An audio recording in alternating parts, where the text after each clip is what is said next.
Hello! Paul is the best for UK here and welcome to today's Game of Day video. Now today's game is Afterburner 2 for the SHARP X68000. So let's have a look at this one. So I had to work it out, and you have to use the mouse to control this one. Or at least you do at the start. So yeah, I've got the mouse mode enabled, so we've got display, music options and stuff. Input test, difficulty, I'm going to go for easy on that one. And yeah. So let's have a look at this one. I've never played this version of the game before. So yeah, okay, so let's go for exit. Music sounds very good. 1987, arranged by T Matsushima, I might have pronounced that wrong, and Dempa. It's another Dempa converted game. Okay, so here's Afterburner on the SHARP X68000. Okay. Oh, a lot of loops going on. But it plays quite well. It likes looping, doesn't it? But my mouse is maybe a bit sensitive. But yeah, this is Afterburner. And I've done a pretty good job here actually. It looks apart and got the good graphics of the arcade machine. It's a bit more simplistic than the arcade machine, because normally on the arcade you see a lot of buildings and stuff on the floor, but this has just got the sea at the minute. We'll see what it's like in later levels, because it will go on to stage 2 in a minute. But yeah, it seems to have the good music and stuff. The aeroplanes look the part. Whoa, that was close. Okay, so we're going over the desert now. I wish it would stop looping. I think it's because I've got my mouse sensitivity eye on the actual PC side of it. Whoa, yeah, every time it loops, it seems, when you turn left to right. Yeah, a lot of looping. I do apologise about that. Barrel rolls, whatever you call them. Oh, you fuck. Right, let's try and get these guys here. So you can lock on with your target and then you can shoot missiles, or you can use the cannon. There's probably a way of speeding up and slowing down as well, but I don't know what the control is for that. Right, okay, let's proceed on. Should be entering level 3 in a minute. Here we are. Now at this point your aircraft gets refueled. Looks apart, got good sprite scaling there.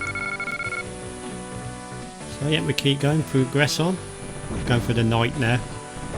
Have some of these. So yeah, they've done an excellent job really, to be honest.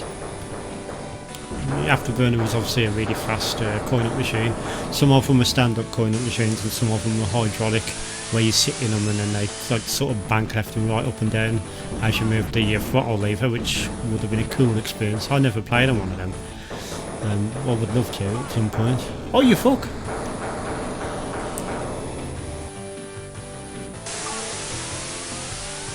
So yeah, it continues and proceed on. Good thing is when you use your continue, you don't have to start. You get to start exactly from where you left off, which is always a good thing. Just like the coin-up machine. At that point, if you hadn't got enough credits, you would have had to insert more credits to use that continue. I think that was the idea with the continue system in the first place. Get you to put more credits, more money on the machine. So I know I wanted to lose a game, so they you would put more credits to complete the game, sort of thing. Okay, so at this point the music changes. It's only got a Top Gun feel to it. The movie Top Gun was around at the time as well, of the original coin-up machine was made, 1986 or whenever it was.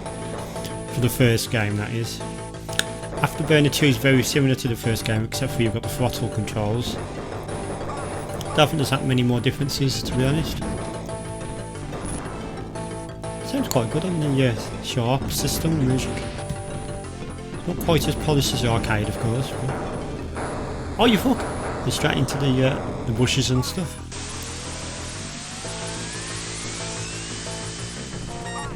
Have some of that. It's definitely one of the better ports. Say some poor ports. But the Amiga version was pretty poor. Commodore 64 version had two. I think the Commodore 64 had 2 versions, one in America, one in Europe, and those different games. Have some of that. Or different ports of the same game, should I say. By different companies, completely different look and feel to them, both. Game is also on Spectrum, I believe. This bit you'll get to land onto the runway, and then you get your weapons refueled. You'll see in the bottom right, the missiles are being refueled here. Quite cool effect, the way the plane takes off and lands on the runway. So we're above the clouds now. It's like a sort of dogfight. Oh, you fuck! On like a military aircraft, Afterburner. So I do apologise about that 360 barrel rolls all the time. It's probably making you a bit giddy, isn't it?